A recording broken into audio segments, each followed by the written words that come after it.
Hi Nature Together friends, we are back with another story today. And before we get to the story, I have a little friend who wants to introduce the topic for today. His name's Sammy, and he's a little bit shy, and he lives in a shell, and he moves a little bit slow. Do you have any guesses of what Sammy might be? He's slow and he lives in a shell.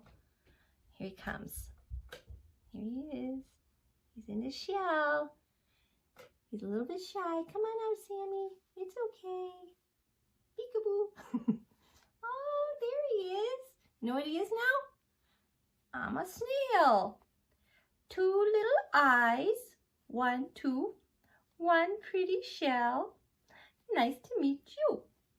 I have no legs, just a tail. I'm a snail, snail, snail. Bye, friends. There he goes. All right. Well, today's topic is snails because it's been pretty wet around here and we've been seeing a lot of snails on our walks. So Miss Teresa is here today with a book about snails. Take it away, Miss Teresa. Hi Nature Together friends. I'd like to share a story with you today about snails. It's called The Biggest House in the World by Leonni. There's a whole parade of snails. Some snails lived on a juicy cabbage. They moved gently around, carrying their houses from leaf to leaf, in search of a tender spot to nibble on.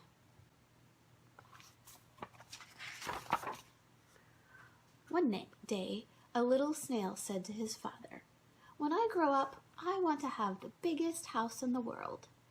"That is silly," said his father, who happened to be the wisest snail on the cabbage. "Some things are better small." And he told him this story. "Once upon a time, a little snail, just like you, said to his father, 'When I grow up, I want to have the biggest house in the world.' 'Some things are better small,' said his father. 'Keep your house light and easy to carry.' But the little snail would not listen, and hidden in the shade of a large cabbage leaf, he twisted and twitched this way and that until he discovered how to make his house grow. It grew and grew, and the snails on the cabbage said, 'You surely have the biggest house in the world.'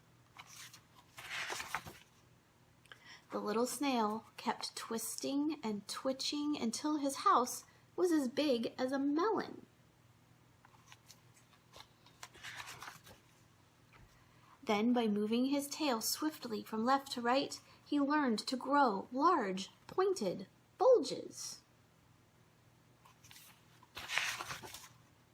And by squeezing and pushing, and by wishing very hard, he was able to add bright colors and beautiful designs. Now he knew that his was the biggest and the most beautiful house in the whole world. He was proud and happy. A swarm of butterflies flew overhead. "Look," said one of them, "a cathedral." "No," said another, "it's a circus." They never guessed that what they were looking at was the house of a snail. And a family of frogs, on their way to a distant pond, stopped in awe. "Never," they later told some cousins, "never have you seen such an amazing sight. An ordinary little snail with a house like a birthday cake." One day, after they had eaten all the leaves and only a few knobby stems were left, the snails moved to another cabbage. But the little snail, alas, couldn't move. His house was much too heavy. He was left behind, with nothing to eat. He slowly faded away. Nothing remained but the house, and that too, little by little, crumbled until nothing remained at all. Sad. That was the end of the story. The little snail was almost in tears. He was sad too. But then he remembered his own house. I shall keep it small, he thought, and when I grow up, I shall go wherever I please. And so one day, light and joyous, he went on to see the world. Some leaves fluttered lightly in the breeze, and others hung heavily to the ground. Where the dark earth had split, crystals glittered in the early sun. There were polka dot mushrooms and towery stems from which little flowers seemed to wave.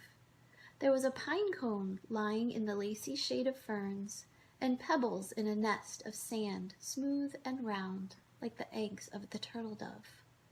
Lichen clung to the rocks and bark to the trees. The tender buds were sweet and cool with morning dew.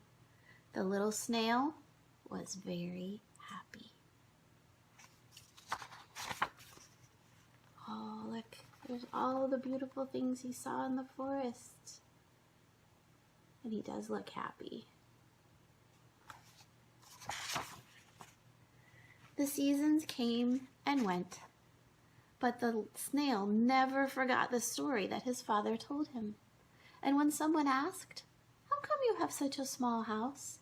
he would tell them the story of the biggest house in the world. That story got me thinking about snails. So I did some research about snails. Did you know that snails are born with their shells, and that their shells grow in a spiral? So they go around and around, and they grow with the snail. And a snail is attached to his shell, to his house. He couldn't crawl away from it or crawl out of it, just like you couldn't walk away from your fingernails. They're part of you. They're attached to you. I thought that was an interesting fact about snails. It's kind of a rainy day outside. That's why I'm reading to you from inside my house. And snails, land snails, like to come out when it's kind of wet. So maybe after the rain stops, you could go out to your garden and maybe look for a snail. Thanks, friends. Bye-bye. Thank you, Miss Teresa. Boys and girls, I hope you enjoyed the story, and I hope you get to go look for snails like Miss Teresa said. Since it's wet and rainy in our yard, Graydon and I went and looked for some snails, and wow, we found some. Take a look. So I have Graydon here. He wants to show you something. What do you want to show, Graydon? We're out in the rain, right? Yeah. What do you have? And we found 9 snails crawling about in our garden. Look at that. And are they all the same, Graydon? No, they're young and old. Yep. With some with very delicate shells. And Miss Teresa said snails only get one shell. They're born with their shell and it grows with them. So if you find a snail, you have to be very careful that you don't hurt their shell. Graydon, are all the shells protective system? Are all the shells the same? No, like those guys. They have different shells than them. Yeah. Look at them. Where are they gonna go? That guy wants to go. So some are small And some are big. Just remember, the big guys, like that one right there, Mm-hmm. that's one that's old. And you can see their eye stalks. Whoa. Hi, Mr. Snail. And then the tiny ones, like that him. guy, Yeah, are babies. yeah. And they have a big foot. Oh, look, he's crawling on top of him. It's kind of like a snail race. Uh-oh, is he going to go right over him? He's getting run over. That one's going down. Bye-bye, y'all. Bye-bye, snails. Those snails are pretty cool, huh? We had a lot of fun watching them. I hope you get to go outside and find snails. And if you do, and you want to know what kind of snails you have, I made this little sheet. So this is for those of you in the Pacific Northwest. So it shows the slugs that we have and then some of the snails that we have. So in that video, we had 2 banded garden snails, and then we had a northern Hesperian snail. I think the rest were northern Hesperian snails. And I've seen these in the gulch, these big guys. Those are really cool. So you can print this off and take it into your yard or in the woods and see what kind of snails you find. And I will have it below this video. There'll be the link to my OneDrive folder, and you'll find that there along with other materials from past story times. Okay? And then before we go, I want to show a video that my friend sent me. She's living in Thailand with her family, and every once in a while she sends me some of the cool wildlife they see, and she happened to send me a snail video last week. They have really big snails in Thailand. So before we go, I wanted to show you those. Take a look. Hey friends, we're about to walk down to our Kid Fit video area, and Price spotted a bunch of snails. We're gonna count how many big snails we can find on our path here. Here's one, and then not too far forward, 2, you're in my shadow, 2 and 3, and if we keep going, there's another one in the grass. Oh wow, what number is this? 4. 4? Good find. And not too far away, number 5. And 6. Where? There's a 6th one? Oh, I didn't even see this little guy. 6. How many snails can you find near your home? Let me know. It's pretty neat to see snails in another country, isn't it? So I want to thank my friend Leonni for sending me that clip. And then that brings us to the end of our story time. So we'll be back again tomorrow with another one. And I hope you all have some fun adventures outside looking for your own snails. All right.